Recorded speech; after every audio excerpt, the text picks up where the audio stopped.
Hello, and welcome to Coffee and Compliance, where we connect with experts on various compliance and security topics. I'm Rob Picard, and today we'll chat with Scott Simkin, Vice President of Portfolio and Product Marketing at CrowdStrike, a Vanta partner and strategic investor, to discuss the future of endpoint security. Okay, Scott, thank you so much for joining me today. Very happy to be here. Thanks for inviting me for this conversation. Absolutely. So I'd like to start off. The topic at hand today is the future of endpoint security. That is both specific and broad at the same time. I'd like to start off by proposing a definition for what an endpoint even is, just so we're talking about the same thing. In my mind, an endpoint is essentially the local device and the local software environment on that device that people use at work. And that can be very broad. But does that feel right to you? Is that what we're talking about? So end of the day, there's the endpoints kind of you and I are sitting on right now. My MacBook here, my personal device here. The only thing I would say is extend it beyond that and think about an endpoint could be a cloud workload. It could be something in a platform as a service, an infrastructure as a service. It's where data happens. It's where applications reside. Sometimes it's where users sit. Sometimes it's where more cloud native apps sit and things happen in a fully automated and cloud native world. But if you have that definition, then I think you and I are going to be pretty aligned. Awesome. That makes sense to me. I actually really appreciate that expansion of the scope because I think it's often very narrowly scoped, and then we only think about one part of it, and then we try to come up with another word to think about all the rest of the stuff. But if you just expand the scope of what endpoint really means, that actually sets us off on a really good foot. And maybe even build on that is end of the day, you think about adversaries, they operate on endpoints, right? They'll move laterally across a network, but they're going to try and touch something that will either allow them to move where they want to move, get at data, impersonate or steal creds. So I'd even go maybe one step further. What about connected devices? So I have a smart thermostat over here in the other room. Hey, that's an endpoint. It can have access to my home network, which a sophisticated attacker using the right toolkit could use to break in and potentially do something nefarious. Not really, because I'm protected by my own company's tech right here. But an endpoint is where you're having somebody try to access and is the final battleground, so to speak, of where an adversary lands and tries to move from. Wonderful. So they're sort of nodes on the graph. Exactly right. Wonderful. Okay. So endpoint security, right? So now we're talking about essentially securing the endpoint, preventing that adversary from being successful. Let's talk about EDR, right? Because I think that ultimately the conversation we want to have is EDR, XDR. I'm going to ask you what the X stands for, but sort of EDR, where does that come into play, and how does that feed into this future world of XDR? Great question. So let's rewind about a decade ago. And if you think about what a SOC and a security analyst had to do to actually understand, well, what occurred, right? Did an attacker break in? What systems and services did they touch? What did they do within that endpoint we were just talking about? How did they attempt to move across laterally and then get into additional systems, escalate privileges? The world of what they can do is infinite. Well, 10 years ago, there was a lot of data. And it had to be manually indexed, manually collected. You had to do a lot of forensics and just a ton of work to even understand what the heck happened from an adversarial point of view. So EDR came in and brought visibility. And it was all about visibility with intention. Because if you looked at every piece of every event that occurs on the endpoint, you would literally never get up from your desk. And I know SOC and security analysts never do anyway, but it would be even worse. And to get to, hey, this is indicative of malicious action. This is the priority indicator of attack or indicator of compromise or network activity I need to look at. EDR brought that prioritization, the intentionality, and the visibility first and foremost, which then evolved to say, all right, now let's actually either A, prevent something from occurring, or B, give you the investigative tools and context to then respond effectively, contain the host, shut down a process, and all the myriad ways we've evolved it. But that's the grounding, is understand what the attacker did in a super effective way for a great analyst experience to then investigate and shut it down. That's where EDR is today. I think that makes a lot of sense. And I think it's worth digging in onto that for a second, because it's sort of in my naive experience of the more, the EDR, XDR, antivirus world, all of this, there's sort of this cutoff between like, okay, you have the built-in protection of an operating system. Yep. Then you have a tool that is going to hopefully detect and prevent some amount of malware, right? So this is just like your traditional antivirus, anti-malware tooling, and that is useful. But then you have like, hey, we have a team of people who actually want to go and grab all of the memory from this host, right? We actually want to go in there. We want to be able to run commands on the host, pull things from it, do forensics on it, investigate, like you said, take action, isolate the endpoint. All of these actions I want to take further. And that's where that sort of EDR comes in, is saying, okay, it's like antivirus plus you actually have a person whose job it is to be really good at dealing with this set of problems. And we're going to build an experience for them. Does that feel like naively correct? More than naively correct. I think you're definitely correct. The only thing I'd add and build on is the whole market of like NGAV was subsumed by EDR. So nobody. And can you define that acronym? Oh, sorry. Yeah, next generation antivirus. That was industry terms. Yeah, industry terms. Never want to do that. So yeah, next generation antivirus, which was that evolution of what you were talking about. Hey, I have something on the host that's stopping malware, viruses, the bad things that are getting in, subsumed by this EDR, endpoint detection response market. So now, especially in today's climate, where we're facing potential economic headwinds, people are looking to unify, they're looking to integrate, they're looking to get rid of agents. Because like when I talk to customers, I still run into them and they say, oh, I have 5 or 6 agents running on my host.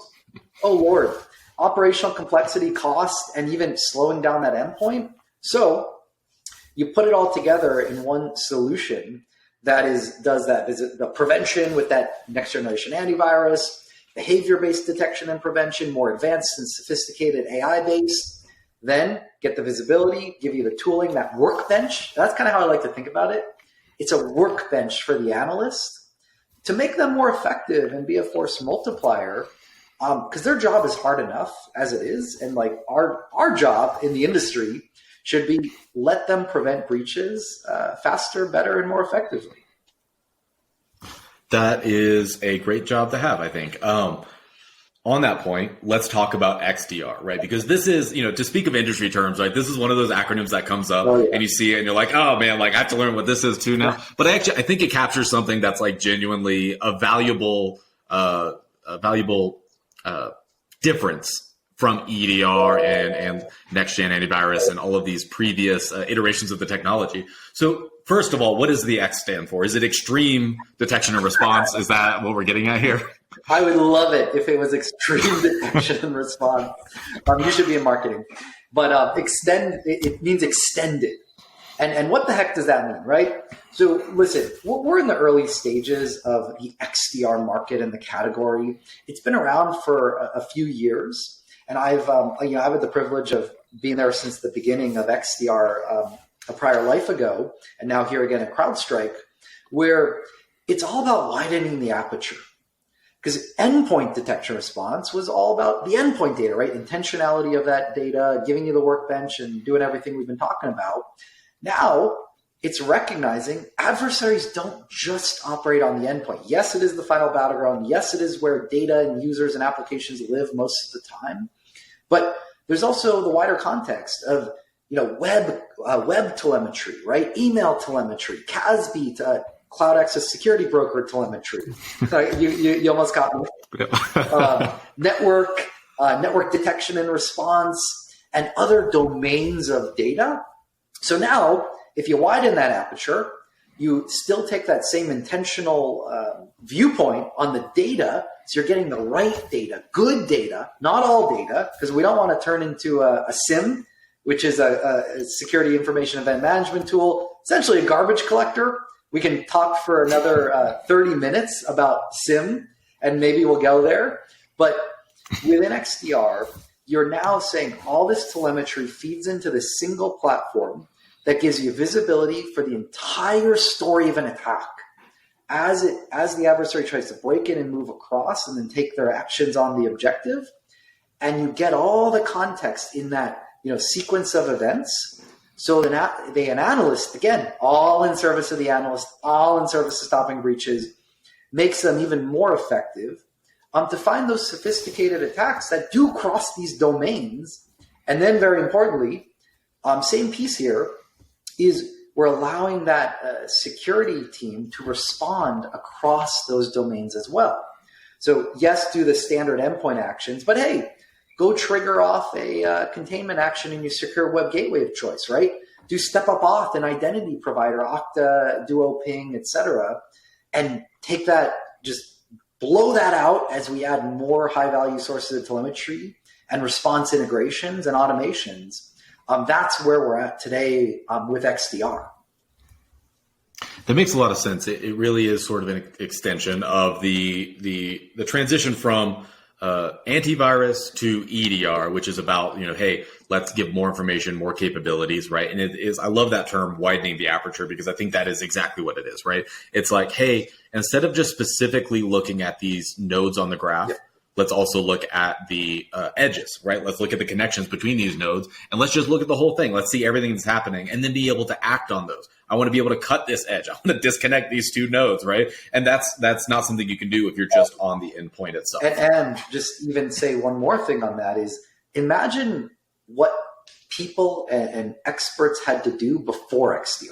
Swivel chair, right? You're sitting there going, okay, I got my SIEM, I have my EDR, I have my network tool, I have my web tool, and they are trying to chase down that attack across all these disjointed products. That's just wasting time. And the longer you take to investigate and get to a conclusive determination, that's dwell time on the endpoint, right? That is time the attacker has to carry out their objectives successfully.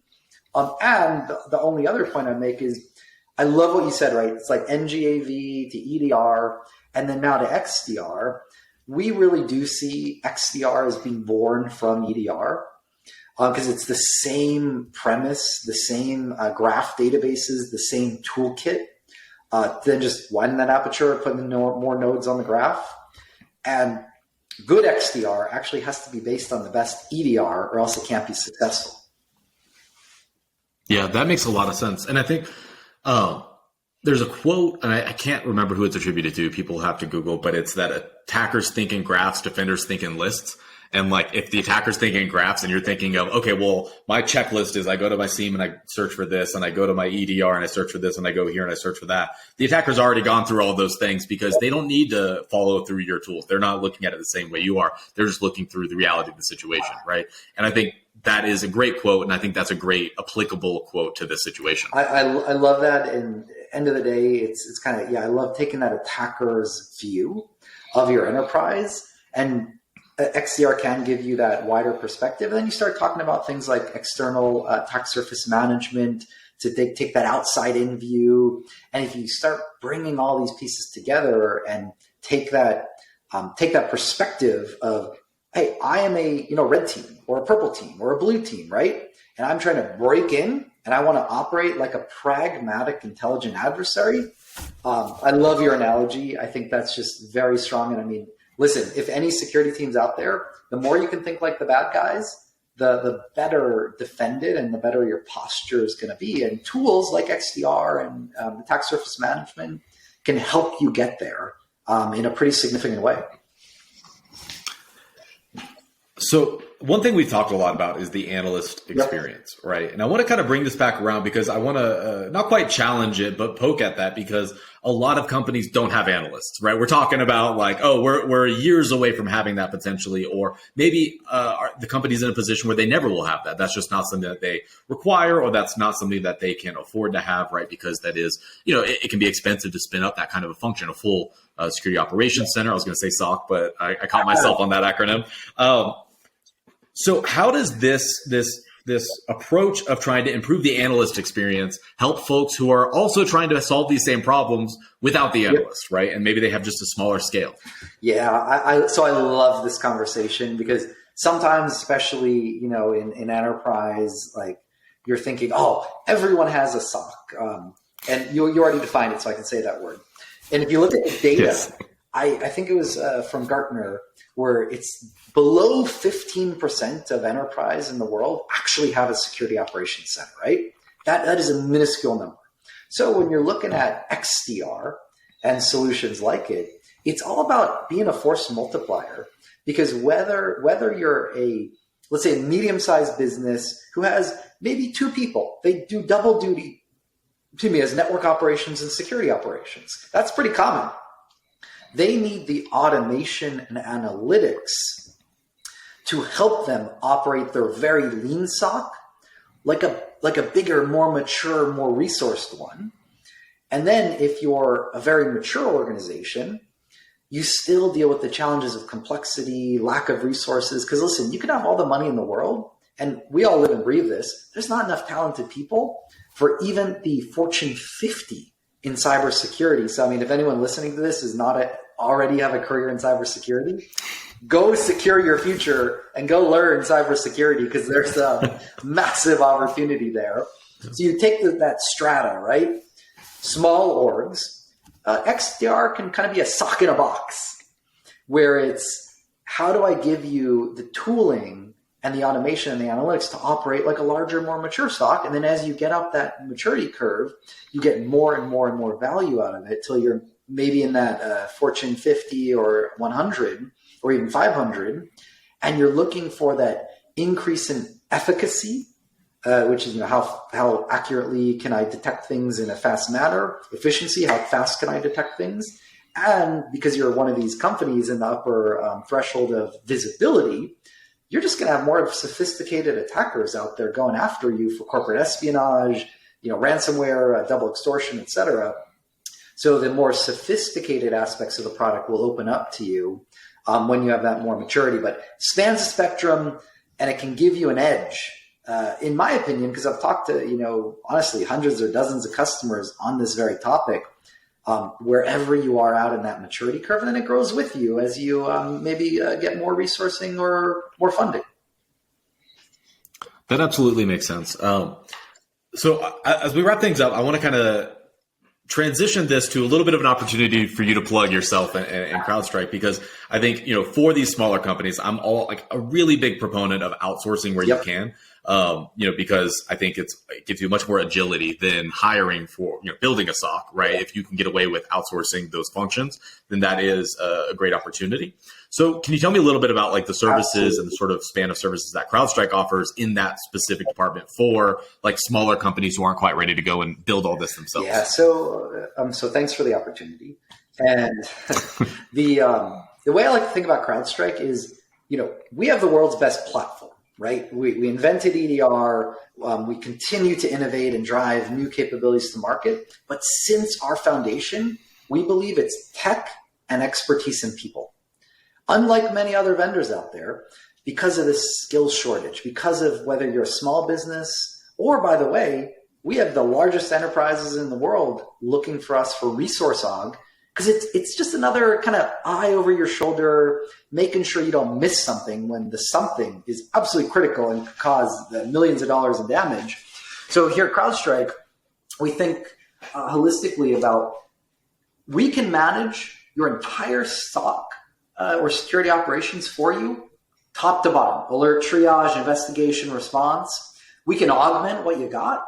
We can just do managed threat hunting, right? So we have an expert team of hunters who are constantly churning over your alerts and data to surface what truly matters through people and AI. So all along that spectrum of what you have and what you need, we have services for you, from full stack to just augmentation. And the other thing I would say is, just because on the topic of kind of smaller and mid-sized businesses, we have a great program here called Falcon Go.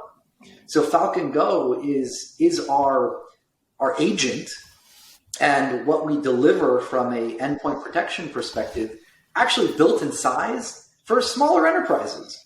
So you may not need everything that a large one has, and it's priced a little more affordably for just to help out people with the budgets they have. So I highly encourage you all to check out Falcon Go and what we call Falcon Complete, which is that managed detection and response here from CrowdStrike. Perfect. Well, thank you very much for all of that context, and thank you for this conversation. It's been genuinely very useful, and I think a lot of people will find it very informative. So thanks a lot for joining. Thanks for the opportunity. Look forward to speaking soon.